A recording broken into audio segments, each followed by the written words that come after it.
guys, I'm Leif Paulson for Cool Mini or Not, and I'm here with Ted Terranova, and in this video we're going to be talking about some advanced strategies on how to keep your troops alive. So Ted, tell me what we're going to be talking about today. We're mostly going to be focusing on the grid attack order. Taking advantage of the grid attack order is really important in Rivet Wars. You can take advantage of it both offensively and defensively. So how you position your troops within the grid, using the different squares, and trying to counteract the weapon types and the weapon strengths of someone attacking you or who you're attacking. It's a great way to really push the game to the next level. Awesome. Let's get to it. All right, Ted, so tell me a little bit about the grid attack order and how important this is to strategy in the game. Sure. Well, as you know, the game, when you're doing movement or range, you use the grids to move. Right, but the then larger if you boxes. Right, the larger boxes. But each grid is made of 4 squares. And the ordering of your units within the grid is very important to how it is attacked or how your units are attacked. And they go by this grid order, which goes 1, 2, 3, 4. So here I have these units set up, and we go 1, 2, 3. So that's the order you would attack in. Right. So you'd have to attack this first unit, and then you would have to kill that unit and remove it from the board before you could start to attack the second unit, and then take that out to get to the third unit. I see. So in this particular case with my Schlitten, that's a favorable setup because I can attack 1 armor units, but I can't attack 2. Right. So here I'm able to actually attack, but if the order was reversed, I would not be able to even do Right. damage to that grid. Right, and that's what we want to show in the video, that this is really important. When you finish your movement, how you set up your units is really important to how they're going to fare when you attack them. So if I just switch out this guy and put him there at the end of my movement turn and put the cycle in the first point, so we're going 1, 2, 3. One spot is now the cycle, and like you said, you can't attack the cycle now. Right. So you would have to destroy the cycle before you could attack these guys. So they're pretty much invulnerable now to the Schlitten. Right, right. Yeah, so that seems like a much better play. And so whenever I'm referencing the chart, I'm always looking across at yours for the 1. Don't look at your own. That's just for your own reference for where the enemy's going to be Right, so attacking. it's always oriented towards yourself. So you're always thinking 1, 2, 3, 4 when you set up the when I'm order of your attacking, troops. I'm looking at But your when you're chart. attacking, you have to look at the enemy's Yeah. grid attack order to determine that. So if I was attacking you with this bike, Yes. I would go with 1 and start with that guy.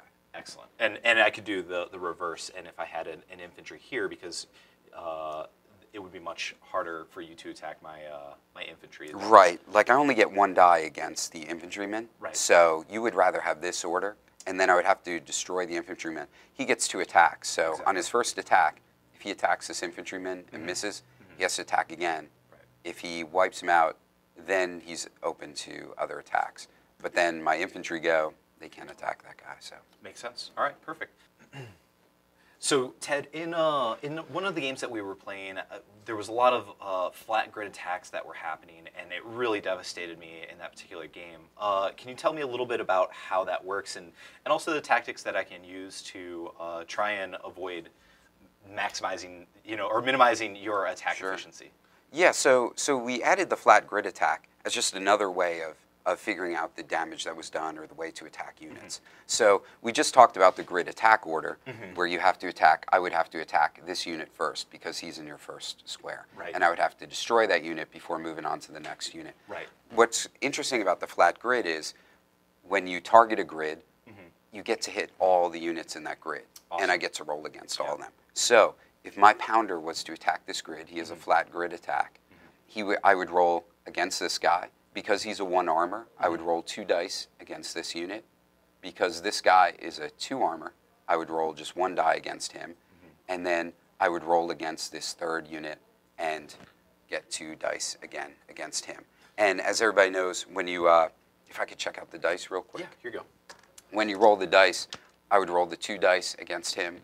If I got a hit, a 5, or a 6, that would be a hit. Even if I get 2 5s, it only counts as 1 hit during that attack. Right. So that's really to show the power of the flat grid is no matter what my sequencing is.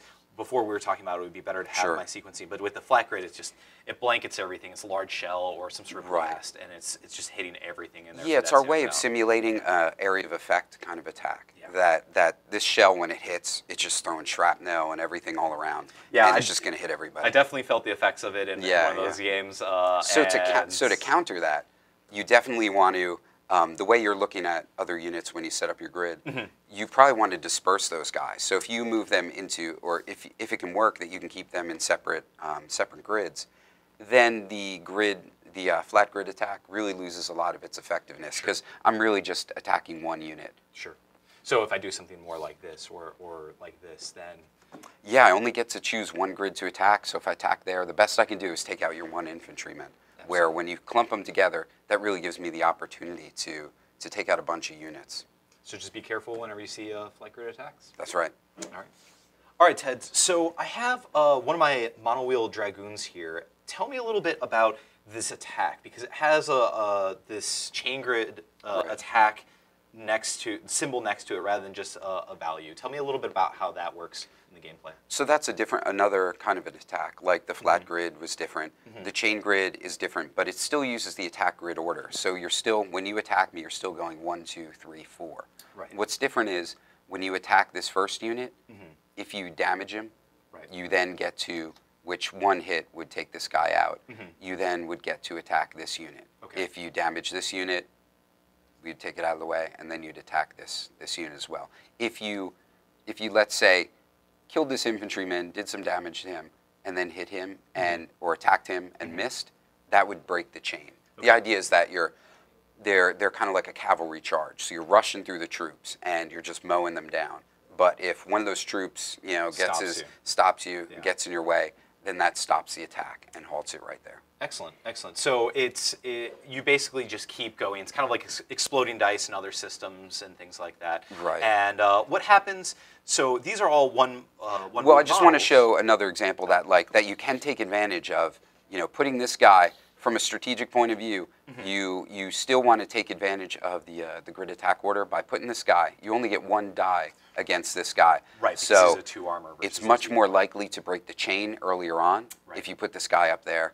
You roll the 1 die. Hopefully that stops the attack right there. Okay. And what would happen then if, for instance, I had you had a 2-wound model? So let's say that I'm bringing this on. I'm changing up my unit. So now I'm bringing on a Landkrieger instead of my Dragoon. Right, and I got my boss mech out and there. You've got your boss. So I've got my chain grid attack. I can attack him, and I can attack others.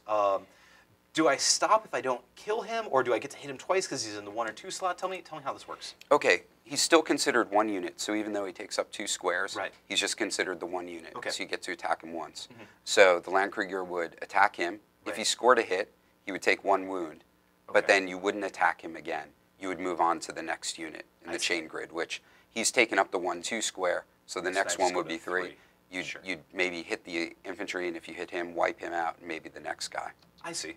Excellent. So I basically just need to score a hit, whether or not I kill the unit, whether it's a hero or something larger, then I just need to score 1 hit, and then I'm able to sequence through. So it's kind of that domino pattern of if I knock the first guy down, then I continue through. Yeah, we're doing that simulation of like the idea that he hits him, maybe knocks him a little to the side, and then barrels through and takes those other guys out. I like to think of these as kind of Rock'em Sock'em robots, and he like uppercuts him, and then he just falls back. Well, that's the super robot punch right there. He's he's going to squish his allies behind him. That's the way I visualize it. Well, thank you very much, Ted. I appreciate you going over some of these rules to help clarify, and hopefully it helps some of our viewers at home. Yeah.